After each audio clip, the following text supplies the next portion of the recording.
In this episode, I sit down with Rachel from Obscura Studios. We have a real conversation about different stages of life, from profitability to living month by month, from seasons of growth to seasons of stagnation, and how that all affects a creative's mental health. It's not easy. Stick around to the end of the episode. You'll hear a deep conversation between the two of us. You're not going to want to miss it. Thank you, Inspire Business Community, for partnering with us for this season of the Silo Podcast. Creatives, if you need a spot to work with other people, brainstorm, or have an office, Inspire's got you covered. We can't thank you enough for letting us host the podcast in your space. So beautiful, and it made for a perfect backdrop. Let's get in the episode.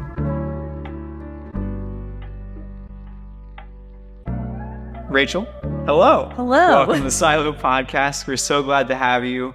Excited for our conversation because it's going to be a good one. How are you doing today? Today's actually started off pretty well. I got some sleep last night, even though I stayed up late. Like, as you know, yeah. Creatives, we're night owls for the most part. I do have a bit of a busy day ahead of me, but this is a perfect way to start it off. So you work full time as a creative, right? Yes. How is that life for you, and what are some struggles you face? We're just gonna dive right into struggles. Let's just do that because I'd love to start off. You go with straight that. into the deep end. There's a lot of struggles. I went full time as a creative since COVID, actually, because during that time I lost both of my jobs, which I was working 2 jobs and then my photography on the side. So that was a lot. So part of it I think was a blessing in disguise, actually. But now I run, Obscura Studios full time. I also do freelance marketing on the side, which I don't push as much on Obscura, but it's there. Yeah. I'd say the biggest struggle is you never know what your steady income's going to be. And it's very frustrating sometimes. Because there's been months where, hey, it's great. You get booked back to back to back. And you're like, hey, I got this. And then there's months, which I just had a couple, was it April and May? Horrible. I don't know how I got through that, but I did. Yeah. And I think the biggest thing with that is just push through. Because those struggles are temporary. They're not going to last. But it's up to you to either give up or, push forward. And you have to learn how to pivot. Just say, hey, I'm not making money on shoots. Let me push my marketing clients. So it's not easy at all. It's a balancing act for sure. It is. It's a huge balancing act. And I feel like you're just thinking up something different all the time. Okay, I can't make money from this month. So what else can I do? So for me, that's one of my biggest struggles. Yeah. Do you feel like your big months and then your low months even out at the very end? Yes. Or do you feel like you lose some but then have to really push to find your way back? It depends. I'd say that's the case sometimes. I know a lot of photographers busy or non-busy months are January, February. Those were my busy months this year. Yeah. And why do you think that is? I don't know. I think it could be the product stuff, small business shoots. Because I know a lot of people are rebranding during that time too. Hey, it's first month of the year. I want to get a shoot done. So I think for me, most of it was that. But my summer months have been a little slow, spring, summer, because I'm not, strictly a family photographer, couples photographer. And I think, all that comes into play. Mm-hmm. Do you feel like... you have retainer clients, right? Mm-hmm. You have La Petite. They're we pretty just awesome. passed it on our way in. But I've seen a lot of their work. Do you feel like those retainer clients, how long did it take for you to build that kind of relationship with them to be retainer? Because a lot of people are man, I can book 7 different companies, but how do I stay with them? How do you stay with? I think the part with that, we actually were customers first before they were a client, which was super cool. So we went in one day and they stayed open during the pandemic. They restarted their business during that time. So we gifted them a free shoot because it was hey, we're all struggling here. Why don't we just, help each other? They loved the photos so much. They're hey, these are doing great. So they hired us as a client, which was really cool. Yeah.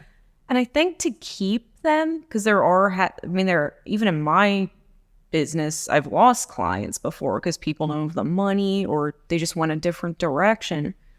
I think keeping clients is more a personal connection instead. So, it's not they become your friends, but sometimes they do. Yeah. And it's that, they rely on you. It's hey, Rachel, you come in, take some pictures of this week? And I think alleviating that issue for them is why clients like that stay on. It's the personal connection for the most part. And it helps when you're like a customer first and like are actually accustomed to their product. Yes. Like, you know, the ins and outs of their product before you go into it and have to have this long like consultation maybe with them. And that's what I like. Like, their stuff's great. So now I can actually discuss it. I can take pictures of it because it's good stuff. Yeah. And then you can push it. And you can support it yourself too because you're behind their cause.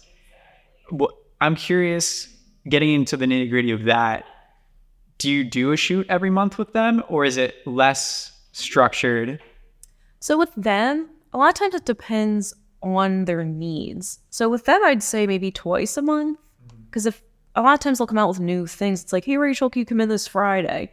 So it's more like, I wouldn't say a structured every month shoot. It's almost as needed, which is fine with me. Yeah. I live 5 minutes from them. And same with other clients. Like, if they need me, I'm like, hey, pop in. Like, I'll just do that. Makes it easier for everyone. And then I have all the content to keep, pushing for them for that month. It all just works out when one person wins, everyone wins. Thank you. And we can get into that further, but like, I think too, it's so interesting to hear that it is such a relationship that they can just be like, hey, come in on Friday. It's not, that's like a dream to get towards. And not every customer can be like that, but for that personal relationship to be that deep, to be able to come in like that, you're doing something different than a lot of people can do. That's what I like. Like, I mean, of course you have to have your professional boundaries and everything, but I think at the end of the day, that's what people crave. Like, they don't want some corporate figure. Like, hey, I'm going to come in, take your pictures, cut and dry, like all of that. It's, you have to be that person they can rely on because like just what I've, learned in business, like you have to be a solution to somebody else's problem and they'll keep you on if that's the case. Yeah. So it's a good question. With your work specifically, you have a very unique style. And this is super cool because there's so many people that are like, oh, I want super clean work. But then there's also like the rich, the deep that you provide. Exactly. And I wonder how often people book you for your exact style. Hopefully that is the reason why they're booking you in the first place. But explain how you maybe developed that. Sure. I think for me, I was actually an artist first, a painter. I still do oil paintings, watercolors. And I feel like the other day I was looking at my paintings and in my photography, I was like, these colors are similar. And I always wear black, but like I love deep, rich colors, like in my apartment, in my art, in my photography. And I think a lot of it's just, like color theory. I see everything as art. And I think that translates into my photography as well, which is really cool to me because it's just another medium or outlet for my like emotions, my vision and all of that. And I'd say people do book me for my vision pretty much. I have had, for instances where it's like, hey, can you shoot brighter and cleaner? And I'm like, yes, but that's not me. Yeah. But if somebody does want to hire me for that, I'm totally okay with it. I usually just sit down and say, hey, what's your style? Yeah. Like, do you want mine or is this something else? Yeah. So that I've definitely ran across that before, and sometimes it's frustrating. Dang. And you know what? Now that you say that you like even you're wearing your color palette, I'm seeing like the golds. Like I know you have a lot of greens in your photos, like red. Dark. You got, like it all just works out. Like it's just my living art palette over here. You are a living art, one, period. But also, yes. But tell me a little bit more about like your experience with social media and how you run your company and stuff like that, because I know you run it a lot differently, more transparently than I feel like most. Yes, which I don't know if it's good or bad. Oh, it's good. It's good. We need that. A lot of people put on that face. They do. And I think, well, that's my biggest issue is I never felt like I could relate to other photographers until lately. Because now people are being more open about mental health. They're more open about their struggles. And I think as a community, like we need to hear that because what we're doing is not easy. And I think you all totally understand that, like from the cost of gear all the way to booking clients. Like it's not like we're just sitting around waiting for it to happen. We're spending money. Like we're doing a lot of free work. It's hard. It's really hard. If you've ever seen like the graph of like what a photographer does, it's like 10% is actually taking the photos, and then 90% is marketing, gear, emails, blah, blah, blah. And I think people don't realize that. And it's just like, hey, that's a pretty picture. You do this for free. And like, sometimes, yes, I will do it for free because it's my art. But I think like we're still the person behind our work. And I know with me, my least favorite part of it is the business side of it. I don't like booking. I don't like emailing. I don't like scheduling, but I have to do it. So like today, that's what I'm going to be doing later. And I think a lot of it's like you have to force yourself, which isn't always easy on your mental health, especially if you're struggling financially or if you need new gear, software. Sometimes it just feels like a mountain on your shoulders. But at the end of the day, when you get those bookings and stuff, it's like, hey, this is why I do this. Yeah. And especially like when I get a really good client, like that makes all those problems go away. I'm like, okay, I'm good now. But then it's kind of like this. It ebbs and flows, like. just like income does. Like, yes. Yeah. It's a lot to take in when you have 7 inquiries, you're also working on 4 galleries, and you have a wedding tomorrow. I feel that. That actually happened to me. So this past week I had a wedding, and I had something before that. I can't remember what it was, but I barely slept. I was running around like a nut. I was like, how am I doing this? Like when I got home, I just laid on the floor for 20 minutes. I was like, I cannot get up and move right now. Yeah. But then you do. Like you have to get up again and, pull yourself up, deliver to your clients, and just make it happen. How do you feel like you manage that personally? Like, you might have those sleepless nights, but then do you take your time to rest at all? I do. And like, that's one thing I think I'm getting better at it. I'm a workaholic. I'm very stubborn. I don't give up easily. So I'm like, I need to get my work list done for the day. And if I don't, I'm like, hey, I feel like a failure. Yeah. So you actually have a physical or like digital list? I call it my goal list. Yeah. So like I write it down, and I have my digital calendar. So I'll write down my tasks for the day and then just cross them off as I get them done. Satisfaction. Yes. Yeah. And it's just like crossing them off one by one every day just feels really good. I'll put like win next to it, fail, and like that's probably not healthy, but I'm like, no, like we're getting the list done. But I've noticed like that's one thing that helped me take rests a lot. So like if I just put my critical tasks on for the day and I finish them, then I can take a break. I can watch a movie, or I can go for a walk, or go to bed early. And I think you just have to find that balance. Like sometimes you have to be like, hey, sit down. Like these people can wait. Yeah. A night to get an email the next day, and that's okay. So I think it's just, prioritizing and making sure you take that time for yourself. Because if you're an overachiever, if you're stubborn, if you're this, like you're not going to do that until you crash. Right. Which then affects everybody. Mm-hmm. Do you feel like, do you do the list the night before so that you have it ready for the next day? Yep. Yeah. And with that, is that because it helps get them out of your head so they're not bouncing around maybe? Yes. So that you're just like, oh, I can be a little bit like out, like a little bit out of here and a little bit down here, and just look when I need to do something. Exactly.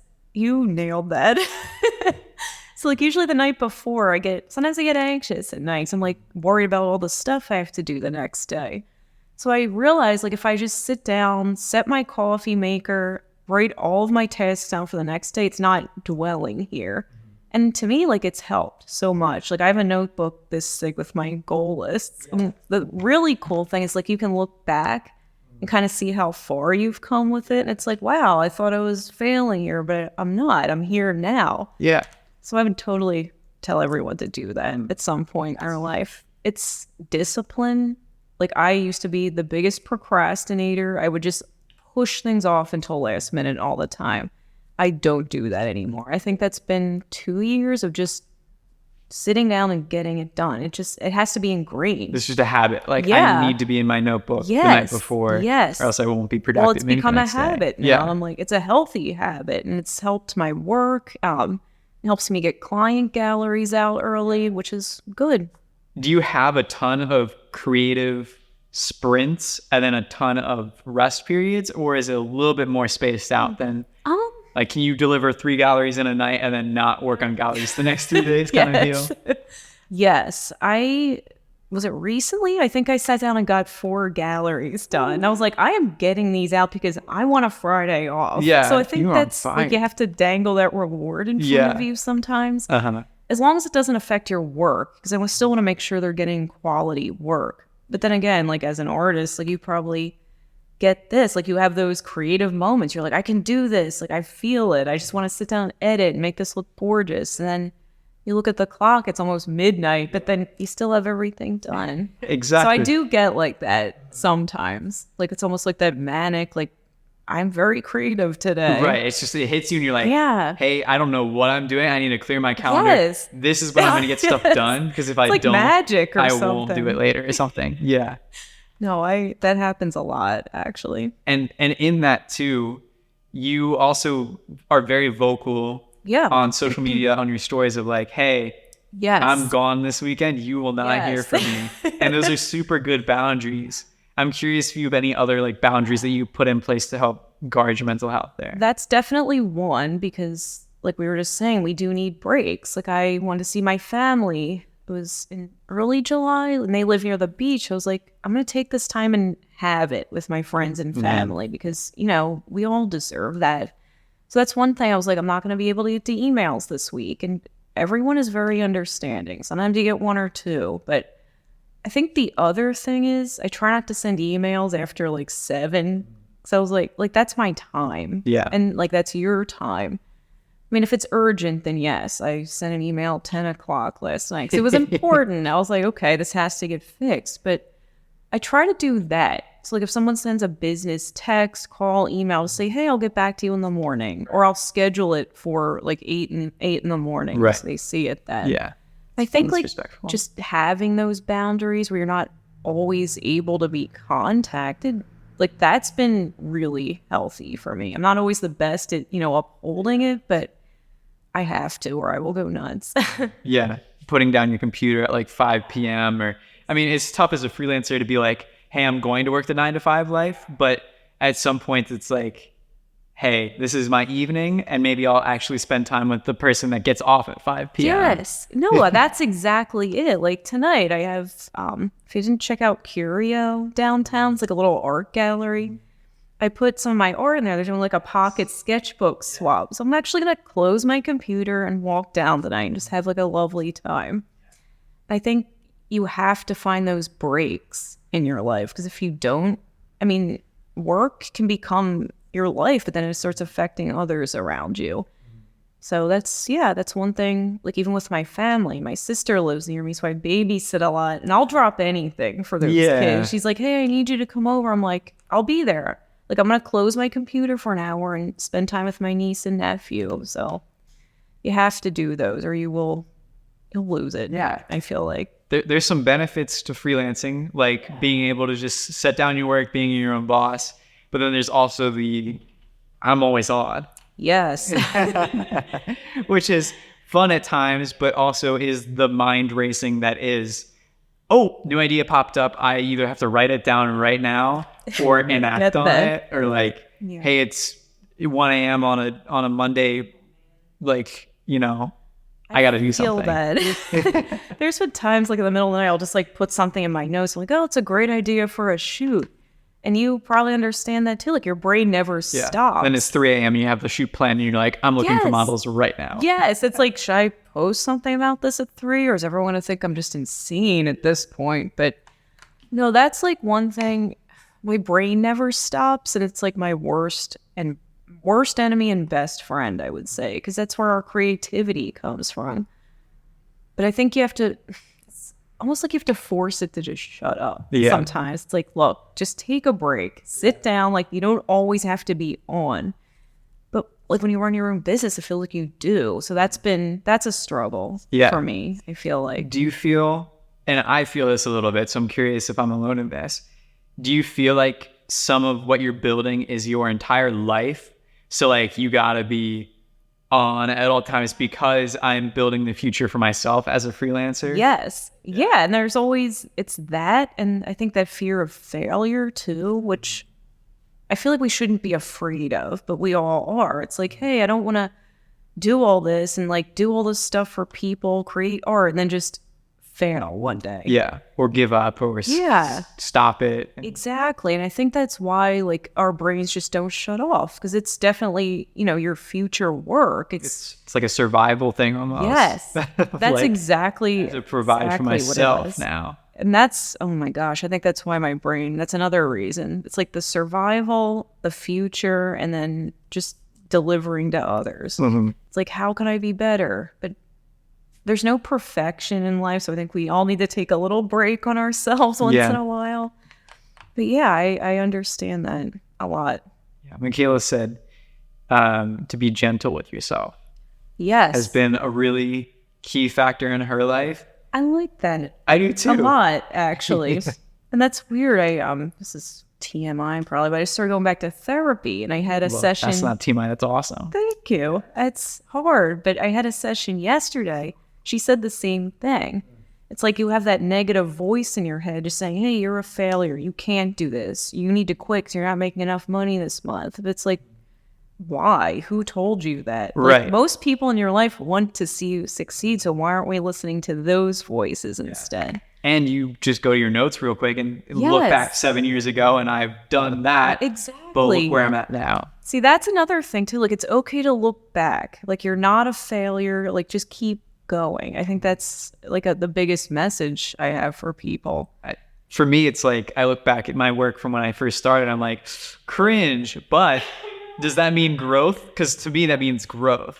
Huge growth. Yes. To see that I actually developed like a color palette that is meaningful or has been like richer, where it's not just like, I can see that like I try to turn down the yellows so much in this like photo. Like, oh, I hated yellows at the beginning because I'm like, oh, I don't know how to work the greens in an image. So I'm just like, just yellow, take it all out. I just want greens. No, but I've noticed that in your work, like you have a color palette. It's gorgeous. Like yours is distinct now. So like it's something to look back on. So I'd say my first shoots were horrible. I look back, I'm like, what was I thinking? That was so tacky, like just dumb poses. Horrible color. Mine were very blue, actually. Now I tend to like lean toward more warmth. Yeah. But yeah, I think it's okay to not judge ourselves back then. Like we were trying and you didn't give up. And now it's like, hey, look at my work now. Yeah, like, and we're going to look back 3 years in the future, look back at where we are now and be like, what that's was still that? gross. And compared to where I'm at now, and that can be preferences, that can be like maturity. I think there's a level of maturity that comes with like looking back, but also like there's a reverence in like being like, you know what, I did that. Yes. And I'm now here. And you stuck with it. Yeah. And that's what matters, because part of it I'd say is talent, but for the most part, skill. Like if you just stick with something, you will be good at it. Like we're never going to be perfect. And I think like the beauty is that like your imperfections. Like that's why I love seeing everyone's different work. I'm like, wow, like that's really cool. They took that perspective with that. Like I would have never thought to do that. So I think like that's, we have to be a little more gentle with ourselves when it comes to our art. And we all have artist brains. We're never good enough in our own minds. But yeah, that perfection is a loud voice in a ton of people's minds. And then you really just have to step back and let other people say, well, that's actually perfect in my head. And that's and what it is. You're like, okay. What? I think we're just our own worst critics, pretty much. We have to be a little more lenient with ourselves. I'm not one to talk, but I'm trying. I'm trying. And that's another thing too with like just being a freelancer. Everyone thinks that you have to be perfect, but also in the corporate world, everyone's just making it up as they go. Yes, they are. I've worked in that too, and I will never go back. Yeah. I'll be honest. I've learned a lot in those, situations, but it's also not a healthy one for me. Like I'd rather just do my own thing, because you're still put in a box, like when you're in a corporate setting at least in my experience, because I know there's people who really enjoy it, but I was never able to create like I wanted to. I was always like, I worked for a creative agency. They're great, but I wasn't able to create. They had to fit this certain format. I'm like, how are you creative when you're squelching like artists? Like, this is what I do. I just felt very, you know, bound. Like I couldn't, you know, express myself, and now I feel okay. Yeah. So that's one thing I'll take. Less money, but able to be myself. Yeah. Always. It's I feel like too, because of that, it's like a time thing. And everything I think boils down to time, but like, yes, your project is due on Friday. Hey, guess what? I don't work that way. Like, yes. I don't work in the confines of your 9 to 5. If I work from 9 to 12, am burnt out to all ends, but then want to work from like 7 to 10 to get it done. That's what it is. Like, it's project-based work that like excites me. And that's like me too, because I'm not, if you probably have an artist's brain, like you want to work on a project, like that's fun. And it's kind of like what I'm doing with Helen and Gretchen tomorrow. Like, it's a project. I'm not, you know, dreading it or anything. If you had a chance to like make the ideal client, what would that look like to you? Oh, wow. Yeah, I actually did think about that question because you sent it over. So I recently did have an ideal client. I, on the download, do website and logo stuff too. I just which is sick. I love it. Seeing that stuff. I just can't do a lot because I will burn out so quick. But her and her husband started a cleaning company called Ordained Hands, giving them a shout out here. Hey, yo. Awesome, amazing people. Like I wish all my clients were like them. All of them are great, but they were exceptional. So they needed a website, so I did that for them. Then they needed a logo, so I did that for them. Then they were like, we're going to book a shoot, you know, of us two, like for our business. I never worked with such grateful, amazing, kind people in my life. Like, they respected like my contracts, my time frames, everything. They never pushed. They were never like, hey, where are my photos? When's this going to be done? Because, like, you know, it takes a long time. Yeah. And I'd say like their work came out great because I didn't have like that nagging or that overbearing feeling. They were honestly some of my favorite clients to work with. So they would be my ideal. And most people I get are great. Like, they really are, but they were just like top notch. Just very like respectful, understanding, supportive. Just, oh my gosh, I can't say enough about them. They were really cool. What would you say to someone that like wants to book with you but doesn't know how to go about it? Like, obviously you can go to your website, but what does it look like to book with Obscura Studios? So that's one thing I need to work on a little because I'm not good with the back end. I mean, I am, just not for myself. So it's a little more casual for me. Like, I know some people go through like questionnaires and stuff like that, but my attention span is not there most days. And I know other people's aren't. So I'm just like, hey, shoot me a DM or email me. And I'll usually start from there. So usually they'll tell me like what they're looking for, either in a DM or email. If they do Instagram Messenger, I'll just say, hey, like, what's your email address? I'll reach out to you. And it's a little easier for them. But I'll usually ask them like what they're going for, like what type of shoot, all of that. I'll put a mood board together if they book with me, contract, invoice. So it's pretty simple. Sometimes there's a lot of back and forth if it's a wedding because like they're trying to like weigh their options, which is totally okay.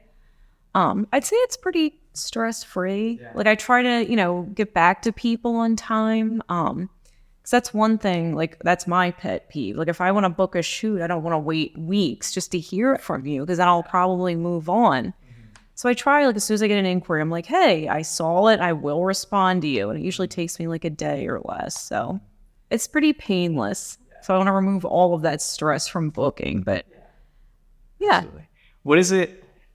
What is your opinion? This might be a strongly contested within the photographer community, so I'm interested.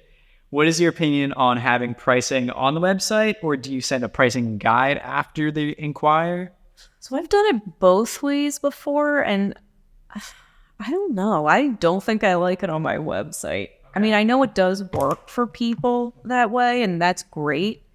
But I feel like with me, it scares people off. Like, they'll go on your website and see, it's like, okay, I'm not doing that. Because I do have other options in addition to the ones that are on my website. Yeah. So I think I just removed that page. I'm trying to redo my website right now, and that's been a lot of work. But I think I'm just going to keep them off because, like, I don't know if you've seen, like, I do offer, like, payment plans now because I totally get the broke thing. Like, I came from nothing. I still struggle some days. And, like, we all can't afford a $500 portrait session, which is understandable.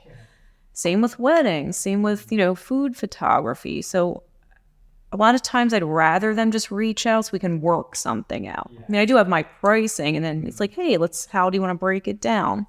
So I think, like, you have to offer that in this day and age because everything's really expensive.